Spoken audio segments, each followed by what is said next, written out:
ما شاء الله لا حول ولا قوة إلا بالله العلي العظيم. أعوذ بالله من الشيطان اللعين الرجيم. بفضل بسم الله الرحمن الرحيم وبه نستعين وهو خير ناصر ومعين. الحمد لله وكفى وسلام على عباده الذين اصطفى. أما بعد فقد قال الله سبحانه وتعالى في محكم كتابه الكريم. بسم الله الرحمن الرحيم. ذلك بأن الله نزل الكتاب بالحق. سبحان الله.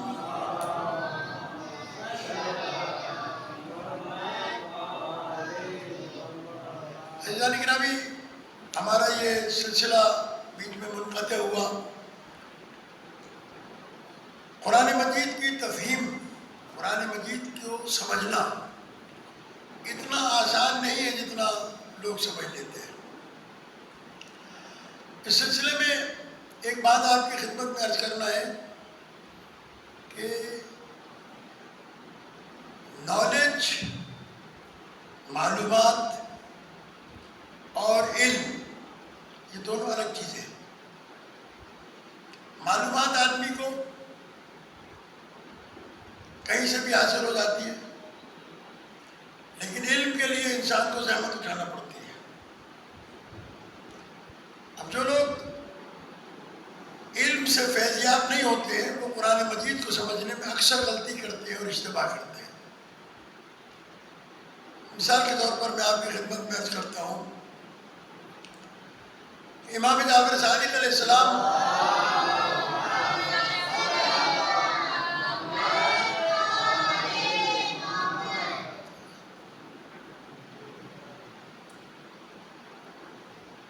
اپنے شاگرد کے ساتھ، ابو حنیفہ کے ساتھ کھانا کھا رہے تھے. بیٹھے کسی سفر پہ جا رہے تھے، رستے میں دسترخوان لگا.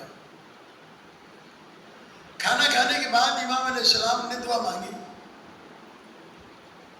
کیا دعا مانگی؟ اللہم ہذہ منک ومن رسولک. اے اللہ، یہ کھانا تیری طرف سے تھا اور تیرے رسول کی طرف سے تھا. ابھی تو باتیں ہو گئی، تیرے طرف سے اور تیرے رسول کی طرف سے تھا. شاگرد نے فوراً اعتراض کیا، کہنے لگا کہ فرزند رسول، کیا یہ شرک نہیں ہے کہ آپ نے اللہ کے ساتھ رسول کو شریک کر دیا؟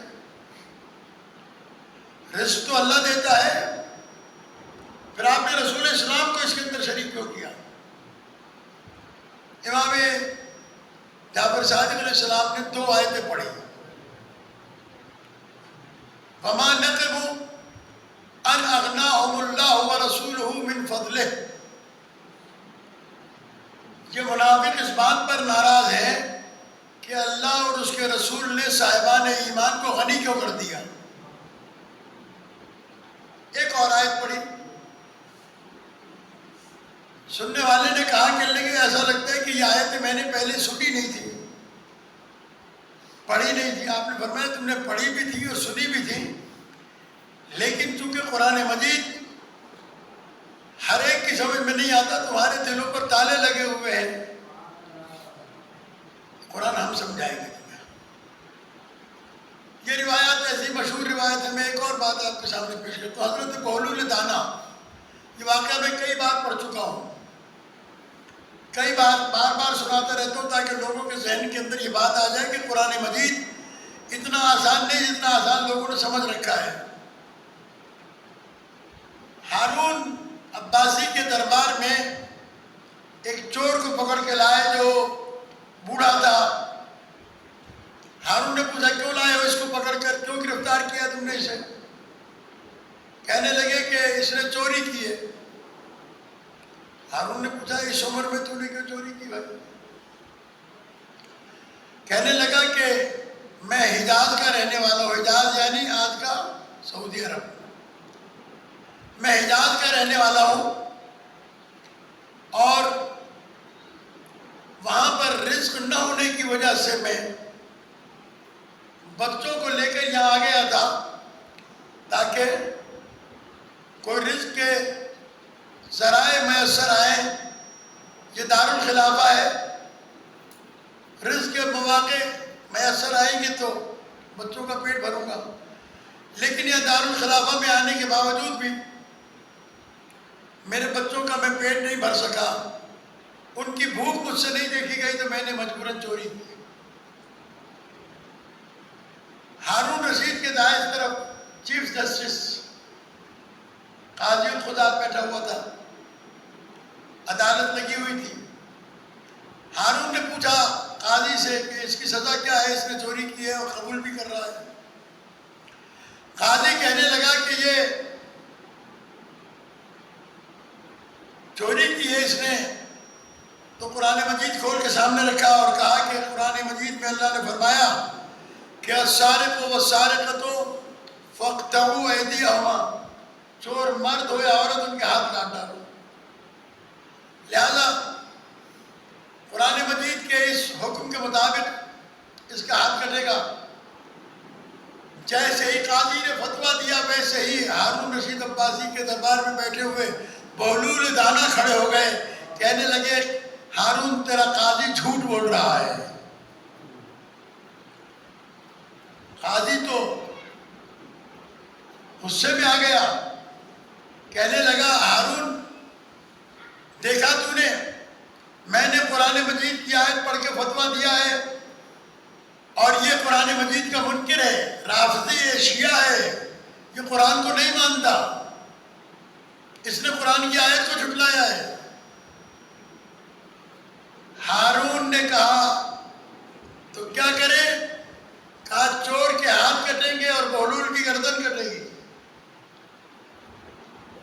ہارون کہنے لگا ٹھیک ہے، لیکن پہلے میں اس دیوانے سے پوچھوں تو صحیح کہ اس نے ایسا کیوں کیا ہے، ایسا کیوں کہا ہے؟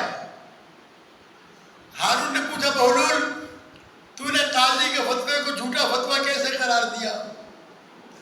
بہلول کہنے لگا قاضی نے جو آیت پڑھی ہے یہ آیت سچی ہے، بھیجنے والا سچا ہے، لانے والا بھی سچا ہے، لیکن تیرا قاضی جھوٹا ہے۔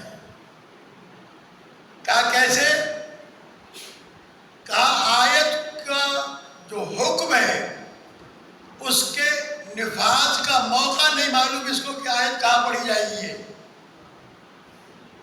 کہا کیا مطلب؟ کہا یہ مطلب یہ ہے کہ حاکم سلطنت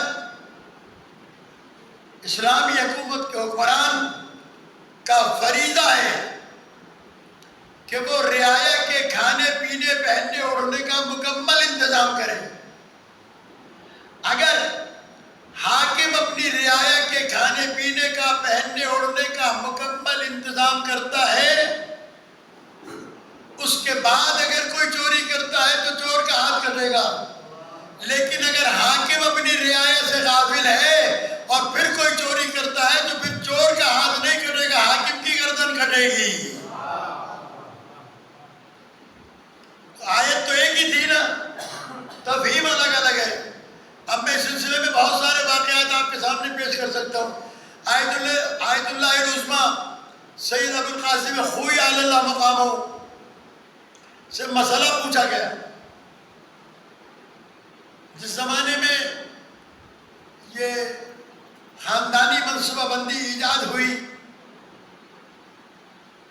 تو ہمارے مسلمان علماء و مفتیوں نے فتویٰ دے دیا تھا کہ یہ حرام ہے، اور غالباً آج بھی ان کے یہاں حرام ہے۔ جب آغا خوئی سے پوچھا گیا کہ خاندانی منصوبہ بندی بچے بند کرانا آپ کی نگاہ میں کیسا ہے، انہوں نے کہا جائز ہے۔ اب دو باتیں سامنے ہیں، ایک آیت ہے اس کو پڑھ کر اہل سنت کے مفتیوں نے فتویٰ دیا حرام ہے، اسی آیت کو پڑھ کر شیعہ مفتی نے فتویٰ دیا کہ حلال ہے۔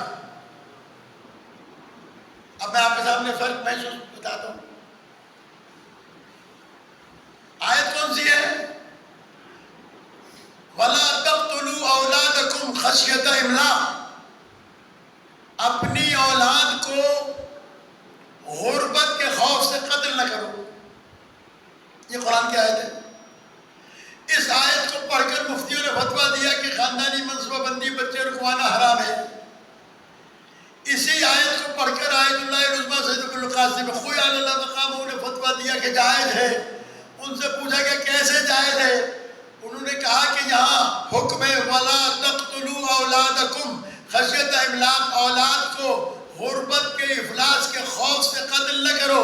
جب نطفہ ٹھہرا ہی نہیں ہے تو قتل کس کا ہوگا؟ قتل تو جب ہوگا نا جب نطفہ ٹھہر جائے، پھر اس کو اگر ضائع کیا جائے تو وہ ہوگا قتل۔ اسی طریقے سے میں آپ کی خدمت میں عرض کرتا ہوں، یہ موجودہ دور میں آج سے تقریباً 10-12 سال قبل دنیا چینل پر میرا پروگرام تھا مفتی منیب الرحمان کے ساتھ۔ امریکہ سے ایک آدمی نے سوال کیا، سوال یہ تھا کہ کیا ہم امریکہ میں رہتے ہیں، عیسائیوں کے ہاتھ سے کھانا پینا ہمارے لیے جائز ہے یا نہیں؟ مفتی صاحب نے منیب الرحمان آیت پڑھی، سورہ مائدہ کی 5ویں آیت۔ پروردگار عالم قرآن مجید میں فرما رہا ہے کہ ہم نے تمہارے لیے یہود و نصارہ کا کھانا حلال کر دیا ہے۔ جب مجھ سے انیق احمد نے پوچھا تو میں نے کہا حرام ہے، جائز نہیں ہے۔ مفتی صاحب تو ناراض ہو گئے، اس ٹائم تو کچھ نہیں کہا انہوں نے۔ پروگرام کے اختتام پر کہنے لگے کہ مولانا ویسے تو آپ قرآن مجید کا نام لیتے رہتے کہ قرآن میں اللہ نے یہ کہا، قرآن میں یہ کہا، قرآن، اور میں نے قرآن مجید کی آیت پڑھ کے فتویٰ دیا تو آپ نے کہہ دیا کہ یہ حرام ہے۔ وجہ کیا ہے؟ میں نے کہا مفتی صاحب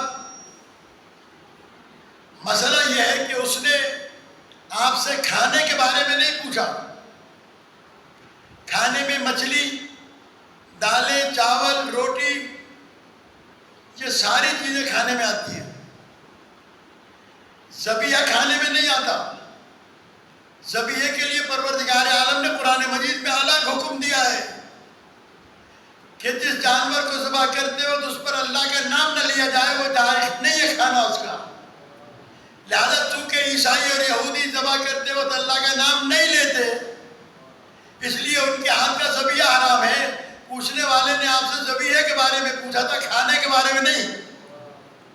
بات سمجھ میں آ رہی ہے یا نہیں؟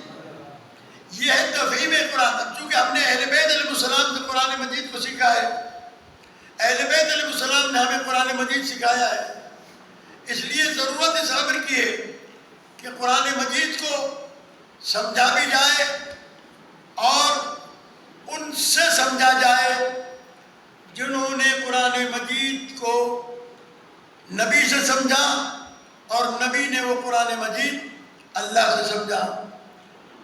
آخری بات اس سلسلے میں آج کے حوالے سے آپ کی خدمت میں عرض کرتا چلوں کہ یہ قرآن جو اللہ تبارک و تعالیٰ کی طرف سے نازل ہوا ہے، یہ آیا ہے رسول کی طرف، اور رسول آیا ہے ہماری طرف۔ بات سمجھ میں آ رہی ہے؟ کیا ہے؟ هو الذی انزل علیک الکتاب، انا انزلنا علیک الکتاب وانزل اللہ علیک الکتاب۔ یہ آیتیں ہیں کہ اللہ نے تم پر کتاب کو نازل کیا ہے۔ اللہ تبارک و تعالیٰ نے کتاب کو اور حکمت کو تم پر نازل کیا ہے۔ وانزل اللہ علیک الکتاب والحکمت وعلمک ما لم تکن تعلم۔ اللہ نے تجھ پر کتاب کو بھی نازل کیا ہے، حکمت کو بھی نازل کیا ہے، اور تمہیں وہ سب کچھ پڑھا دیا ہے جو تم نہیں جانتے تھے۔ تو جب تک علم کے ساتھ حکمت نہ ہوگی، سمجھ میں نہیں آئے گا قرآن کہنا کیا چاہ رہا ہے، اس کا حکم کیسے لاگو ہوگا۔ اللہ نے رسول کو کتاب و حکمت کا علم دیا اور رسول کو معلم کتاب و حکمت بنا کر بھیجا۔ اس لیے آج جو مسلمانوں کے درمیان فرقے بنے ہوئے ہیں اور ہر فرقہ اپنی بات قرآن مجید سے ثابت کرنے کی کوشش کرتا ہے، اس کی وجہ یہی ہے کہ قرآن مجید ہر ایک کی سمجھ میں نہیں آنے والا ہے۔ اللہ تبارک و تعالی ہم سب کو قرآن مجید پڑھنے اور سمجھنے کی توفیق عطا فرمائے. اس رستے کو سمجھنے کی کوشش کرے کہ قرآن مجید آیا ہے رسول کی طرف، رسول آیا ہے ہماری طرف. قرآن مجید اگر براہ راست ہماری طرف آیا ہوتا تو ہم سمجھ سکتے تھے، لیکن قرآن مجید کو سمجھانا ہے رسول نے. اسی لیے پیغمبر قرآن مجید کو اکیلا چھوڑ کر نہیں گئے.